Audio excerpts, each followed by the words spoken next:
Analysis, opinion. The spring home buying season is underway, but the landscape has changed a lot from a year ago. Congress has curtailed tax incentives to purchase a home, and mortgage rates and home prices are up. Yet, for most folks with a stable job, buying a home is still better than renting. The new tax law doubles the standard deduction to $24,000 for couples and caps their deductions for state and local taxes at $10,000. Those combined greatly reduce the tax incentive to own a home. The share of homeowners who will itemize deductions and list mortgage interest and property taxes is estimated to fall from 44% to 14%. Economists estimate this will reduce purchase offers enough to lower median housing prices by about 4% in more expensive cities, but that has yet to become apparent in the data. These changes in the tax laws were in focus by December, and we now have resale pricing data available through February. In the top 20 metro areas, and in particular in San Francisco, Los Angeles, San Diego and New York City, year-over-year price increases were about the same or greater.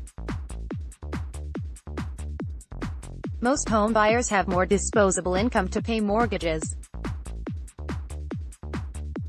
In their take-home pay, a higher standard deduction compensates them for not taking interest and property tax deductions, and lower rates overall actually boost most taxpayers' buying power. In hot markets like New York, foreign buyers, who for a variety of reasons pay cash and are simply parking wealth in the United States, have played a big role in elevating prices.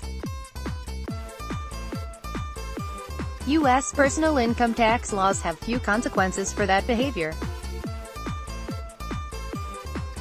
The Freddie Mac average for a 30-year fixed-rate mortgage is currently about 4.6%, up from about 4% a year ago, and this significantly affects affordability. For a $300,000 mortgage, that adds about $150 to monthly payments, but landlords are paying more to finance apartment buildings too, and that gets factored into rents. Whether it pays to own a home still comes down to how long you can reasonably expect to stay in the house, because closing costs, realtors' fees, and the like significantly raise the initial cost of owning a home, even if you can roll these costs into the mortgage balance to stretch those out. Employing a calculator on Trulia website, I examined the buying versus renting trade-off for the Washington metro areas with a 30-year mortgage, a 4.6% interest rate and 20% down payment. The formula also factors in higher utility costs associated with home ownership, and expected inflation in rent increases.